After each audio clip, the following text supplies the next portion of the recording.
The piece is about decimating the idea of now. So it's about relativity. There is no such thing as now. It's really just to chisel away at what we believe to be true is not there. It's about questioning our reality.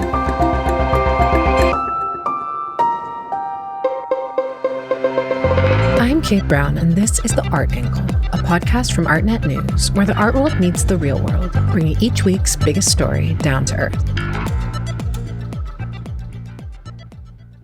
For more than 30 years, the acclaimed British sculptor Conrad Shawcross has been preoccupied with the concept of time. Throughout a career defined by blurring the boundaries between art and science and devising ambitious constructs that ask audiences to contemplate the world around them, Shawcross has experimented with different perceptions of time, from its measure in relation to human lives and cosmic events to how it operates as a force for change. Shawcross's latest exploration on the subject began with an unlikely source, the luxury Scotch whisky maker Royal Salute. Drawing inspiration from the incredible expanse of time contained within an opulent 53-year-old Royal Salute whisky blend, Shawcross created a spectacular kinetic sculpture that merges a massive sapphire blue glass disc with an oak spindle and an oblong crystal decanter to represent how time functions on multiple levels.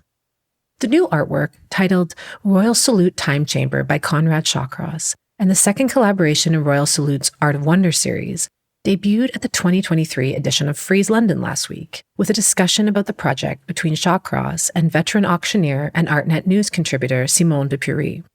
On this episode of the Art Angle podcast, we present a special live recording of their fascinating conversation. I would like to warmly welcome you all for this conversation with Conrad Shawcross here at the Royal Salute Lounge, Frieze London.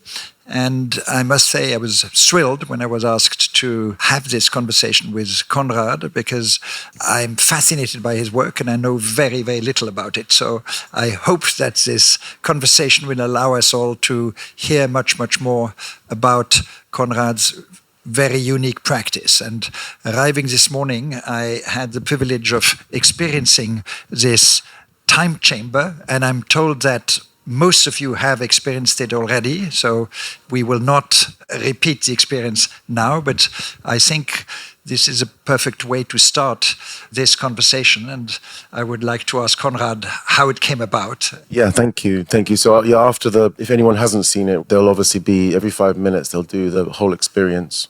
So please stay and enjoy that afterwards. So yeah, it's been a great journey, and it's been about a year and a half. I was approached 18 months ago to make a bottle, essentially. Royal Salute have been great. They've really allowed the whole thing to sort of snowball into something much more ambitious than I think they expected at first, but they've been really great to allow me to sort of kind of push the envelope, really. I've sort of managed to hijack the lounge and turn it into this scary bar, which has been kind of really fantastic. So we've got a soundscape that's done by Sonia, who's here. Really on every sort of level, it's sort of targeting one's senses, on a taste level with the whiskey, on an optic level, on an oral level, on a sort of tactility in terms of I've designed the stools and the table, the bottle, the light sculpture on the ceiling, which is called the limit of everything, which opens and closes and shifts the shadows and accelerates and deaccelerates time. So it's really trying to sort of kind of challenge you on every level. It certainly did challenge me on every level, let me tell you that. And I love it because it's a sensorial experience and it really appeals to all of your senses. The lighting is one incredible aspect of it, the structure that you've created above the table. And I'm told that you have a similar one in your own house, in your kitchen. Yeah, no, I have a sort of half-size one of this, and it basically, the lights kiss in the middle and then they slowly, gradually spiral out and sweep out, and it creates these shadows across the table. And I've always been interested in the way that when we invite people to dinner at my house, that at first they don't notice the shadows moving, but it sort of adds to the sort of intoxication of the sort of evening, the sensory intoxication. And then you point the shadows out and suddenly they're aware of them, but there is this sense of these sort of lengthening and shortening shadows, this sort of acceleration of the day, almost like a time lapse of the day. So that while the machine is very incremental, there's this sense of a slowness, but then there's also a rapidity. So time is both slowing and speeding up at the same time. I mean, you've approached the issue of time. I mean, all our lives are dictated by time, and very few artists, in a way, have taken time itself as a topic of their work.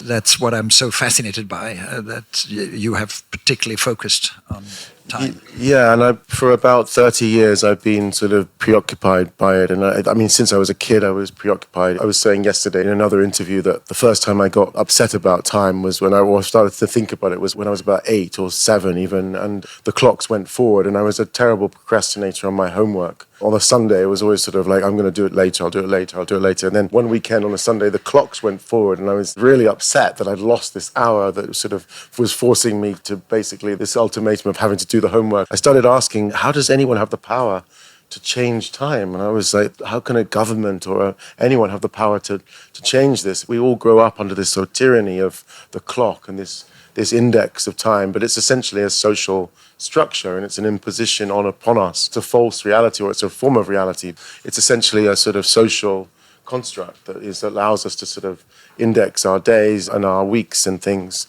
I mean, some things are profound in terms of the index. The cycle of the moon is the reason we have the 7 days of the week, but actually the index of the day is totally arbitrary. There's no reason why we have 24 hours. In a way, it would be more poetic to have 36 hours in a day, because it would fix into the 360, which is to do with the rotation of the Earth around the sun. So there is that, but so the 24 is actually quite an arbitrary number.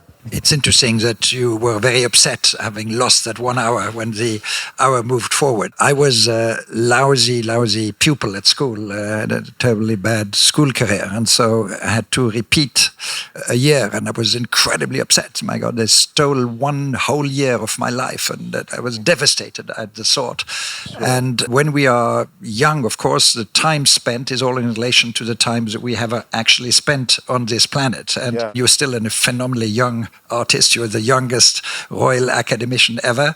But do you find that getting older, that time accelerates?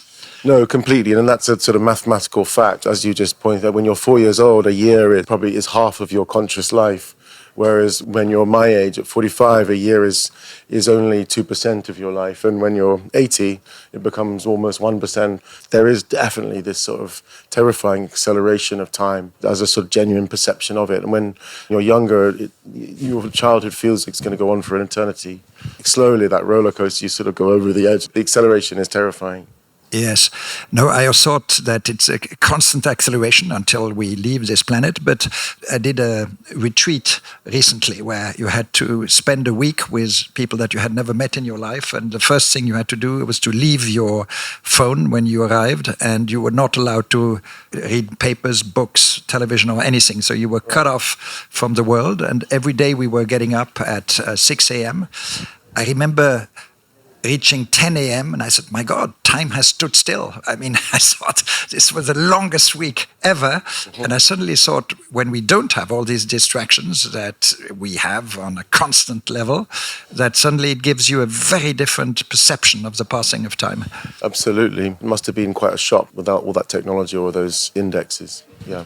And then the most surprising thing when you ended the week and recuperated your phone and recuperated being linked to the world was to see that the world did manage to continue turning even without you being stressed and concerned about a lot of things happening. But I really did live those 5 minutes in terms of the experience you did here in the time chamber so consciously. I think these were very filled 5 minutes. Well, I hope so. I mean, it's an intense experience. We put a lot of attention to the detail. These sculptures are all chosen because they are structural and the shadows pass through them and creates these triple shadows which merge and diverge and peel away and fall away. So the whole room is really considered as a whole. You've created, in German you call it the Gesamtkunstwerk, a complete work of art where every aspect of it is. I fell in love with those tools and I think they're just gorgeous objects. And I was immediately asking, are these available individually? Can one acquire those? I then bent onto the table to look at how this table is built, and I really I'm fascinated by the way you have approached every detail, every design.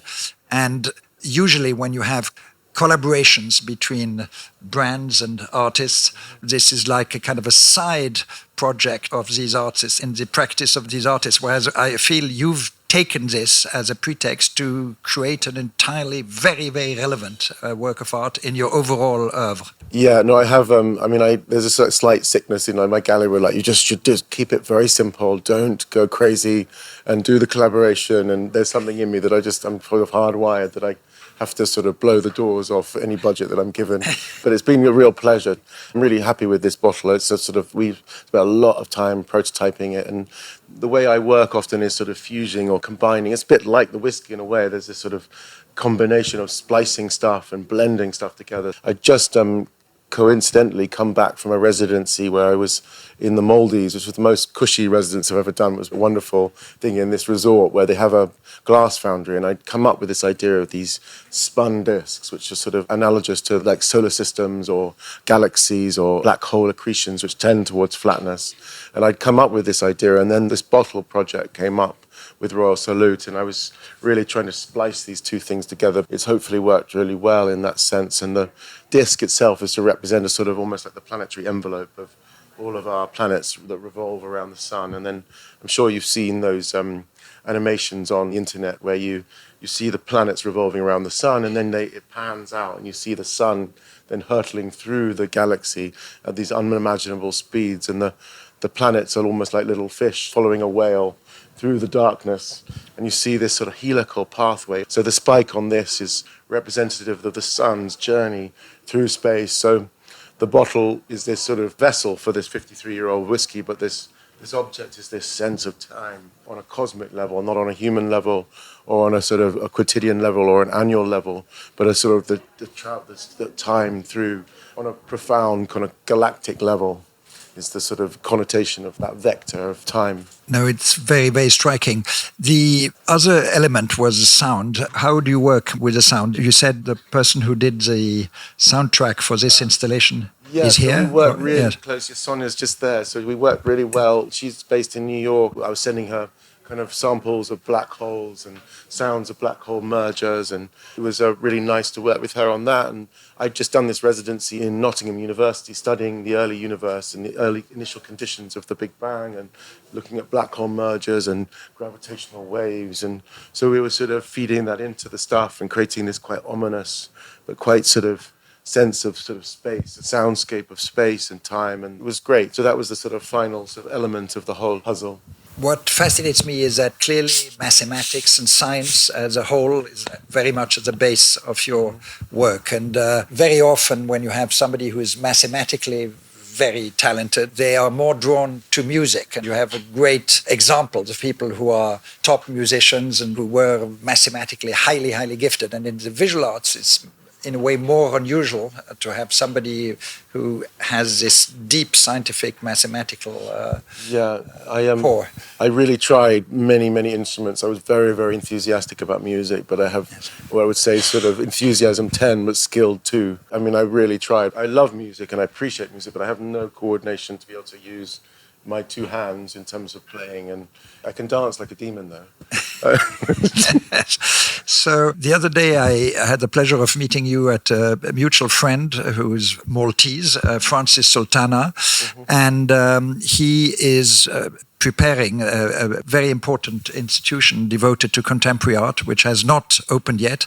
I had the privilege of selling a Ugo Rondinone sculpture, which was the first sculpture that was acquired by that institution a few years ago. And you're working on a major project for them. Yeah, no, which is really exciting. I was just there last week after the Ugo Rondinone. I'm really delighted because they bought this work of mine. It's a key work that was installed outside the Royal Academy 10 years ago called The Dappled Light of the Sun, which is a cloud of hundreds or thousands of tetrahedrons that cascade in scale outwards and form these tendril-like formations and these very sort of delicate stilts. And it's a 5-ton sculpture permanently installed outside the entrance. The museum is opening next year, but I have a sort of prelude show that's opening at the end of the month where I have 10 light works, which are sort of cage-like work, not in this vein of this, but in these, create these shadows, these complex shadows in projections into the room. And then there are these beacons on the battlements that are almost like early warning systems which use semaphore and spend this message across the Valletta Bay, the harbour, saying now out to sea. So there's a sort of hearkening that the museum is about to open. And so it's quite a big show, and it'll be on when this museum opens next year as well. So there'll be hopefully a lot of attention to the museum and to the show. Well, I look forward, hopefully, to be able to come and visit it next year when the museum opens. I've only been one single time to Malta, and I did not realize that it's the base of the work is the installation that you did at the Royal Academy, which is incredible work, and I feel that Malta is a very good choice for this being permanently installed, and also the light, the quality of the light that you have. The Valletta in Malta is the most fascinating sort of island, and it's the sort of medieval history of the Knights Templar is extraordinary, but it's also got the most extraordinary kind of prehistoric temples, these temples that worship the dog star Orion. They predate Stonehenge and kind of established ideas of early civilization by 2,000 or 3,000 years. Just at the end of the Ice Age, these land bridges to Sicily and things, and they're most extraordinary prehistoric temples. Now tell me, we have here a number of your works, and this here is a smaller version of the big sculpture, which is 14 meters high, I believe. 14 meters, yeah, it's outside the Francis Crick Institute in King's Cross. You can see it from the Eurostar through the western windows. And that was a piece that we put in 2014. I'm very proud of that work. And then these works are called fractures, which are a similar kind of in their dogma. These are stacks of tetrahedrons which grow as they ascend. These ones have the same kind of sort of geometric dogma, but the skin has been pulled away and there's this ephemeral helix inside. There's these sort of hint at the skin remaining. It looks almost like a light bulb that's exploded before it falls to the ground. So they have a sort of resonance to a sort of DNA model, but also this sense of entropy and growth within it. So there's this sense of time or change within the model of like an amino acid or something, but there's a sense of time. So they sort of contradict slightly. They appear kind of empirical, but then they sort of fail as models, but hopefully succeed as artworks. Hopefully they ask questions rather than answering them. There's a larger version of these I've just installed in Bedford Park in West London that's a memorial to the poet Yeats, which is placed in the cemetery in Bedford Park where he used to live. Do these exist in editions or? They do, yes. These are editions of 3. Those are unique works.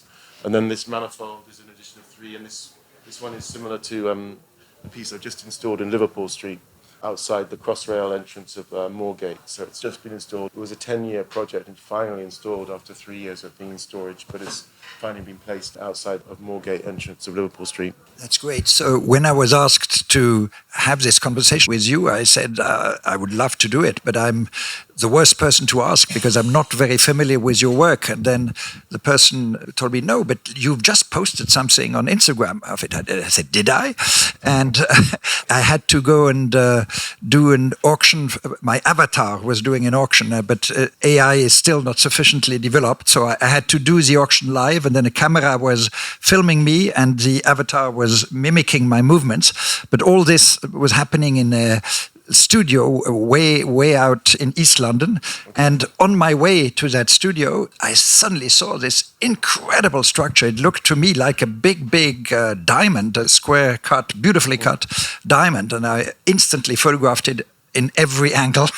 I have every light effect with it. I was just totally fascinated by it, but not knowing at all that it was your work. What can you tell us about that particular work? I think this is the optic cloak in Greenwich. It's more of an architectural intervention rather than a sculpture in its own right. It's basically concealing a series of flues inside it, which is green energy. It's a low-carbon energy centre on the Greenwich Peninsula that powers all the homes on the peninsula. There was a competition to come up with a way of hiding these chimneys.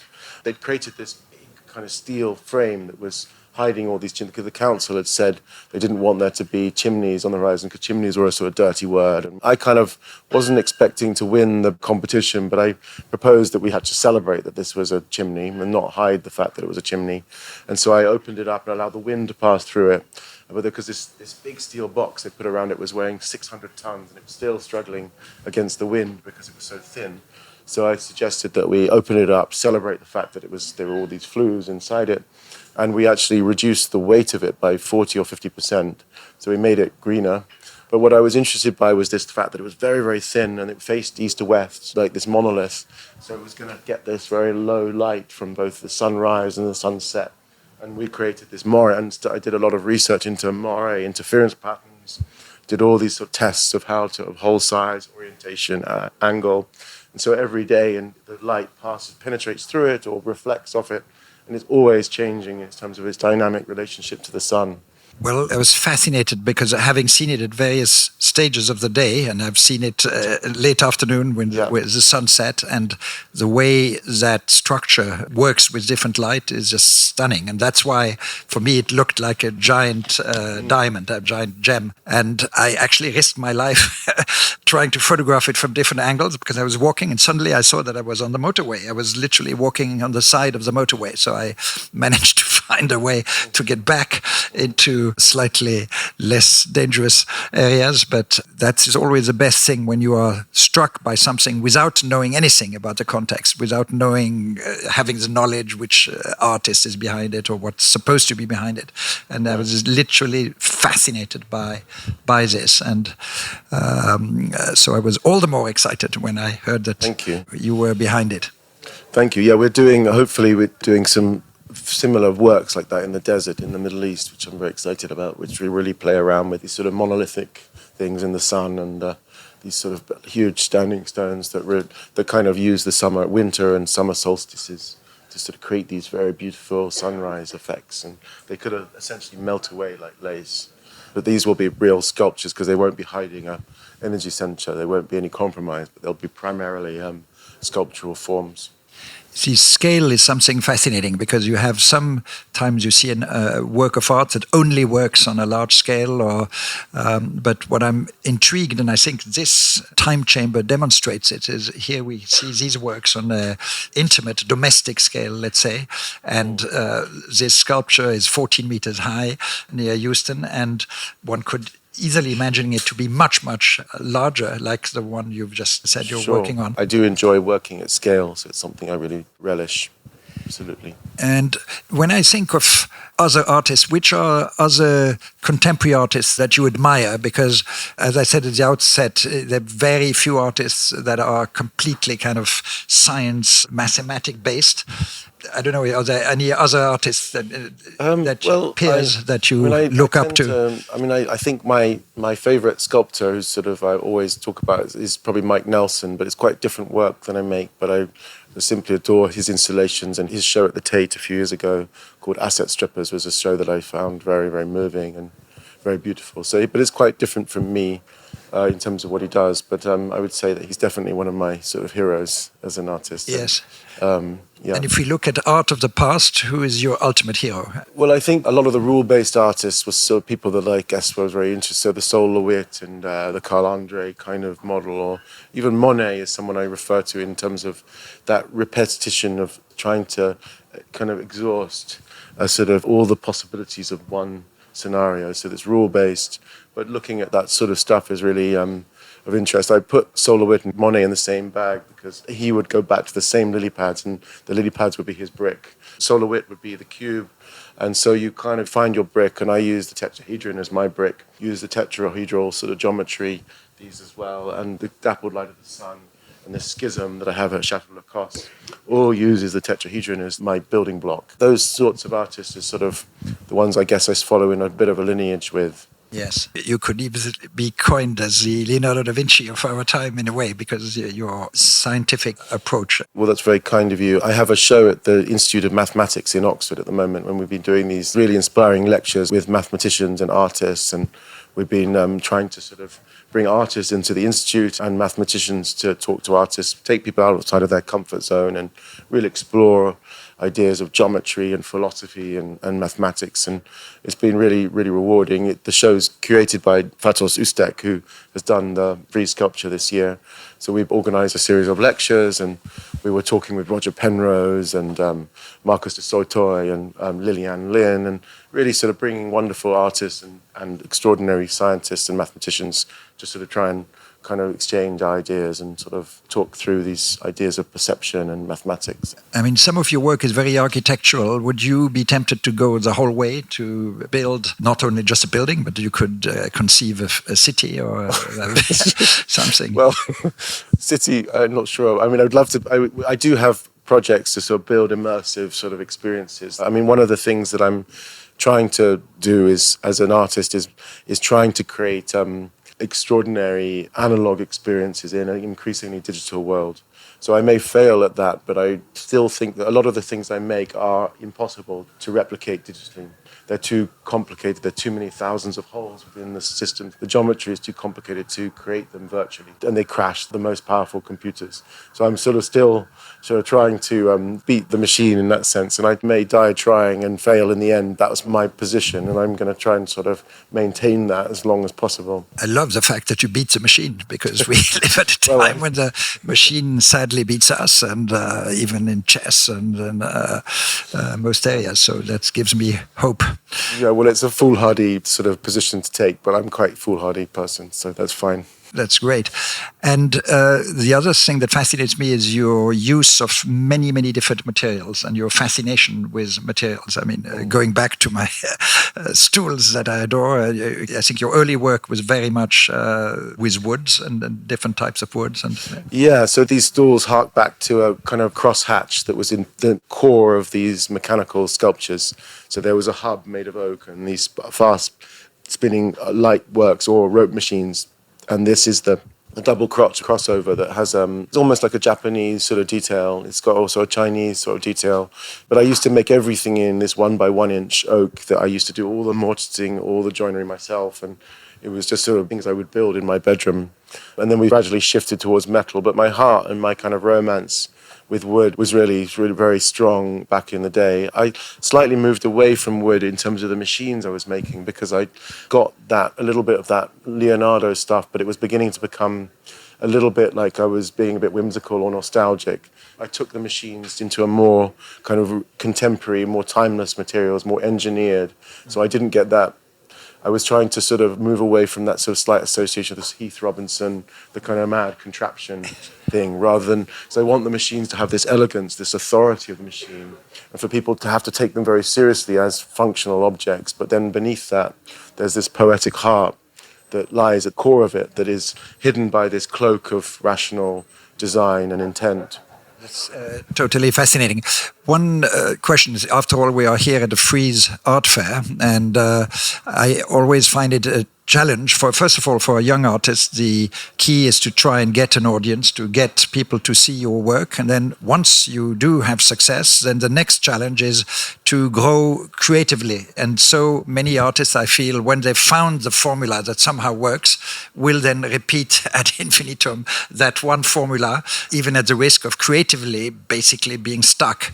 And I feel that your work and your practice right from the start has not at all been preoccupied by commercial considerations or by how it could appeal commercially to an art buying audience. And as you've seen, there's a large art buying audience. I mean, yesterday the place was packed, and I think it will be packed again during the day. Yeah, I mean, I'm really driven by enthusiasm. I think it is safe to say that I'm better at making ideas than I am at making money, I think. But I'm a real enthusiast, and I love being given problems to solve.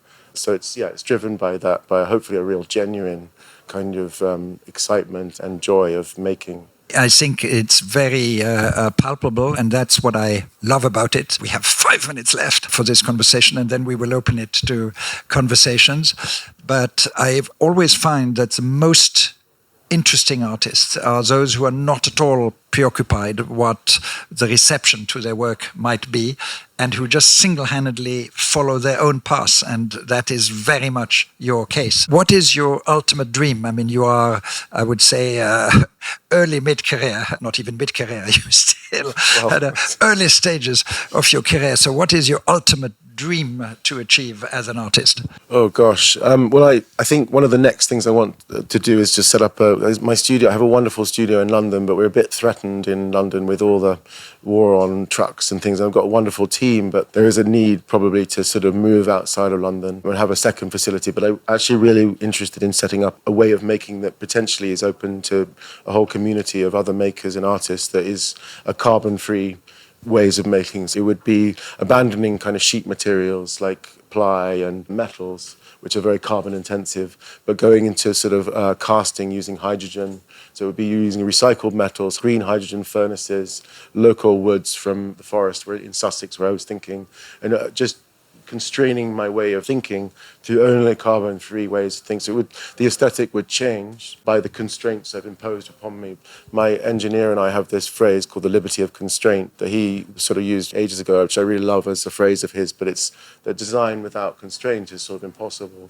But I would like to sort of try and constrain a new way of generation of work or a new era of my work that's like completely in this carbon-free sort of strategy. That's very exciting because it's really constraint and that a necessity that creates creativity, and that is clearly the case, especially if you create your own constraints in a way, in the way you just described it. Have you also done two-dimensional work, or is mostly multi-dimensional? One thing I know that I'm not is a musician for sure, and a painter. I'm not either of those, and I should not try to tackle painting at all because I'm not very good at it. But I love drawing. I mean, drawings is a key to my sort of whole practice. I've got drawers and drawers of notebooks going back to when I was 14.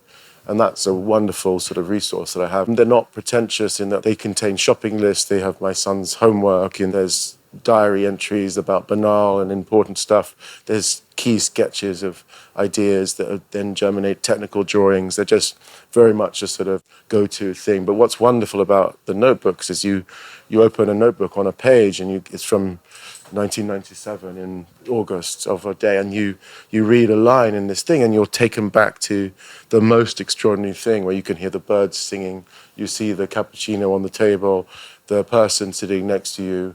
Everything is taken back. Through the process of writing it, it takes you into this amazing part of recesses of your mind that is forever captured. Just going back through my notebooks is just like an extraordinary kind of thing. These just trigger the most amazing kind of memories. This is so wonderful because I don't experience it so much with visual arts, but I find music and smell for me are the two things which instantly bring you back like a time capsule. I mean, there's certain smells where suddenly, wow, you remember the precise moment. It may be 40 or longer back, and you remember the exact instance as you relive it. Or when you hear a piece of music, or it can be a pop song or something, and you know exactly where you were at that precise moment and what your emotions were, and you can kind of recreate it. Absolutely. I mean, that's the sort of power of art. There's a lot of scientists or sort of computer programmers who are always trying to bottle the sort of tingle factor in music or in art and sort of create these formulas that are going to make the sample all that. And I think with AI, this is the sort of big thing that I hope that art will always resist this, is that with art, there isn't this formula and there isn't this possibility of doing that, because everyone who looks at a work of art on a wall, say you mentioned Picasso before, or this piece, or whatever you want to use as the example, everyone who looks at a work of art or listens to a piece of music, due to their gender, their education, their culture, their sexuality, their experience, their love, their joy, their trauma, will see something different in that work of art. And it's impossible to predict that. I mean, I think when people see the same thing, it's not a work of art. If everyone sees the same thing in something, it's not a very good piece of art. And the important is that breadth, it's untappable, it's unbottlable, it's just free, and everyone will always see something different. So just one last question before the Q&A. What sign of zodiac are you? I'm Taurus. Taurus. Yes. Strong. It takes, of course, all signs of the zodiac to create the art world and to create a great world. But what are your feelings about astrology? Because it's a science. Well, I'm interested in it in that I think that gravity has a profound effect on everything, quite clearly, and that the idea that at the moment of your inception or your birth, there is a particular moment where all the stars and the planets are in a certain position is is of real interest in terms of like these things could have a palpable effect. The moon has a huge effect on us in terms of the tide, and we are 80% water. And I think that where I don't necessarily agree with it is where the partitions of them into these kind of mythological animals or characteristics is where it becomes more dubious in my mind. But the idea that we are affected by the geometry of the universe and the attraction of the gravitational pull of these entities is definitely plausible. Right. So it's a time for questions now. Yes. So I'd love to open it to all of you. Conrad will answer any questions you may have. Not about star signs. Do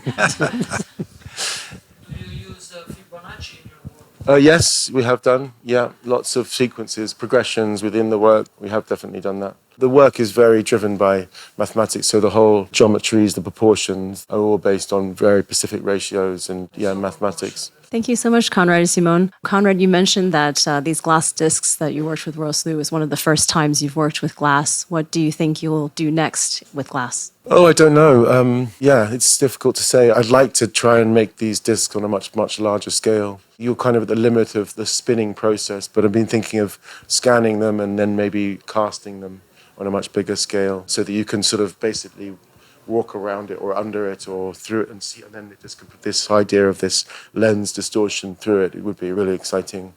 Would you also design the actual glasses? Because I must say, when the whiskey started to move on the table, because of your light effect, of course, no, not because it was drinking early morning, but I thought in the way that you literally design everything, that you could do extraordinary I'd glasses. like to. We have designed a set of plates recently that are based on these manifolds, these chords falling into silence. And the glasses, we didn't design them, but we chose them very, very carefully because they're parabolic glass with a stem, which creates this beautiful inflection of yellow through the whiskey and through the cocktail that forms this golden kind of inflection of a sort of focal point upon the table. The glasses and the stem, they form this gnomic shadow, like a gnomon in a sundial. The whole idea is not only the bottle of the table, when 16 people sit around the table with the 16 glasses, they all form these triple dances and the shadows coalesce and overlap. The table also has these kind of lines scribed into it, akin to an old star chart or a sort of oceanic map for navigation, and they're based on specific numbers to do with the whiskey that we sort of use, again, as a constraint, just to sort of place itself on the table. The glasses are very important, but yes, we could carry on designing everything, the cutlery and doing everything. I mean, it could be never-ending, which is good. I need to keep busy because otherwise I go crazy. Right. I actually have two questions. The first one is, Simone, what is your star sign? Oh, my What's your star zodiac sign is Scorpio. And then rising is? Oh, my rising sign is Libra.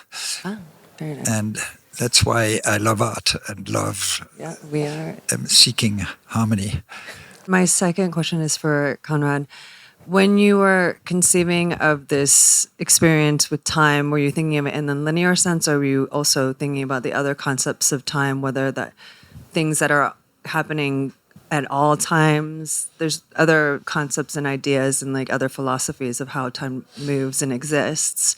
Were you thinking about that as well when you were thinking about the experience of almost like stopping time within this space? I think it's on all these different levels. I think obviously we have as a child, it was about challenging the kind of construct of what the day was and time, and unraveling that as these sort of ideas of how the society has sort of compartmentalized time.